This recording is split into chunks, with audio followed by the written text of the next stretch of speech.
तर म्हणते ते राम मंदिर बांधलं का नाही, आणि मला विचारते मला हिंदू विरोधी. आता माझं नाव काय, आता ओम कुणाच्यात नाव ठेवते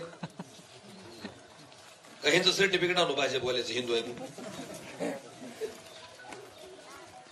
माझ्या पोराचं नाव रघुवीर आहे, ह्यांचं सर्टिफिकेट आणू का.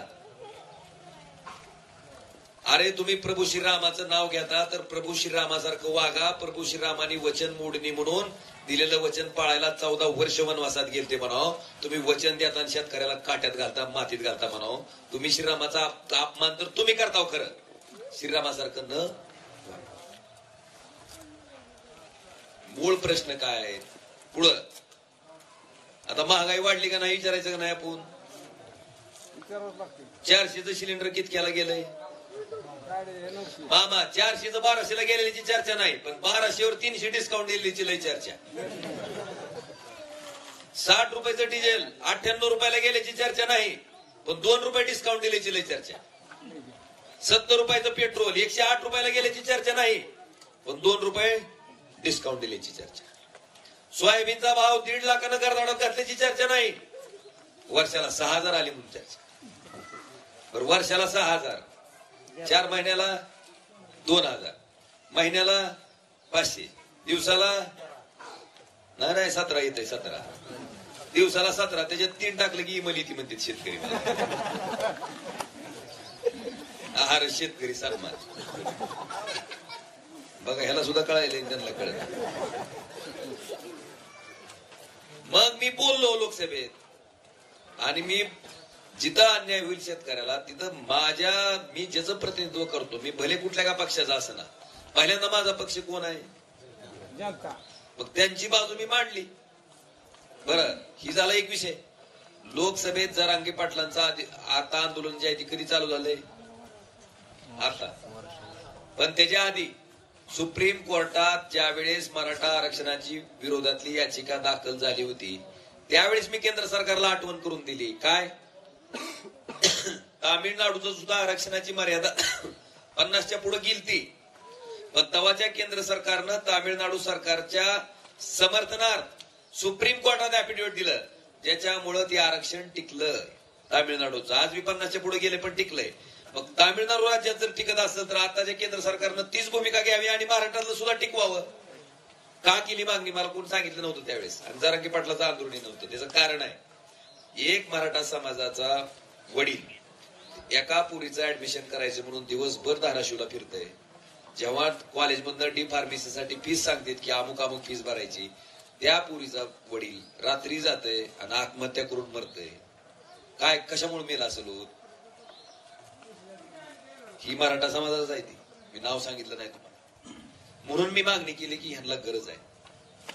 आज त्याच्यानंतर लोकसभेत मी 7 वेळेस मराठा आरक्षणाच्या संदर्भात मागणी केली. आता सुद्धा माझी मागणी काय की 50% आरक्षणाची मर्यादा जर तुम्ही संसदेत कायदा करून वाढवली तर राज्यानं दिलेलं आरक्षण सुद्धा टिकतंय. पण कायदा तुम्ही करता कुठं खाली, अधिकार कुणाला आहे. मी 100दा सांगितलंय. दादांची मागणी आज इंडिया आपली आघाडी जी आहे त्यांनी जाहीरनाम्यामध्ये टाकली, जी दादांनी पहिली मागणी केली होती, आज पेपरला आली गोष्ट. दादांचं कौतुक करावं. ही 2 लिंगायत समाजाला सुद्धा अल्पसंख्याक समाजाचा दर्जा द्या म्हणून मागणी करणारा मीच आहे. धनगर आरक्षणाचा तिढा, मुस्लिम आरक्षणाचा संबंध ही मागणारा मी लोकसभेतला खासदार मीच आहे. मग अजून काय नेमकं खासदारानं करणं अपेक्षित आहे मला सांगा.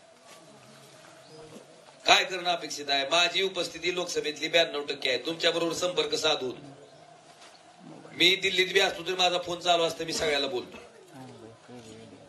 कारण 365 दिवसापैकी 170 ते 180 दिवस अधिवेशन असते, तरी माझा संपर्क चालू आहे.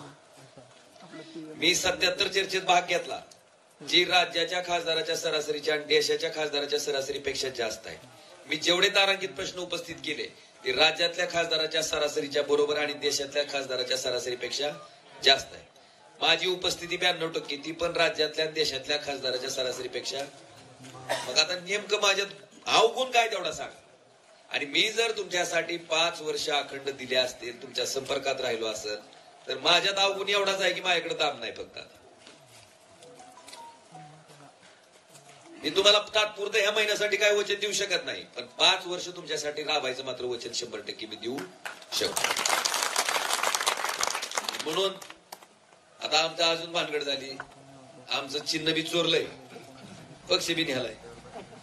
उदाहरण सांगू मामा, मिस्त्री कोण असं तर राग येऊ नका बरं का, नाही तर मिस्त्री माझ्यावर व्हायची, इथं बांधकाम चालू आहे. काय झालं, आता आपण घराचं काम कुठं देत नव्हता मिस्त्रीला, 5 लाख 10 लाख काहीतरी देत नव्हते. आता घरात तर आपण हम 2 हमारे 2 असतो 4.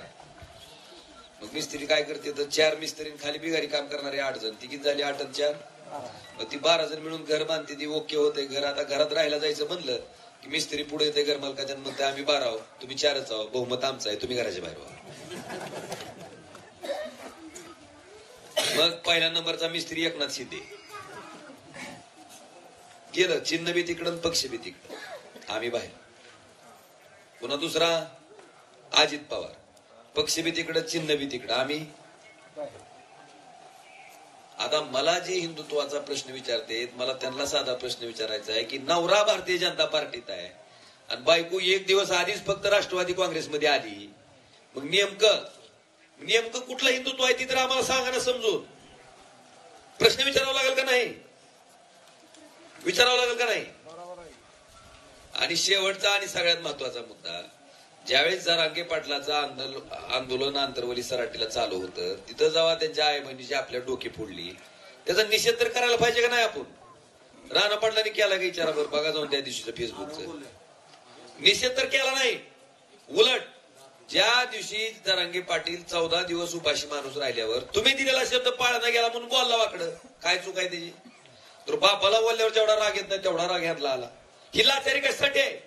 45 वर्षाची मंत्रिपदाची सवय लागली का, ती बी तिथं आता तोडचा अडगापणा करायचा त्या फडणवीस पुढं आणि मंत्रिपद पदरात पाडून घ्यायचंय. ह्याच्यासाठी कुणाचा निषेध, जरांगेचा.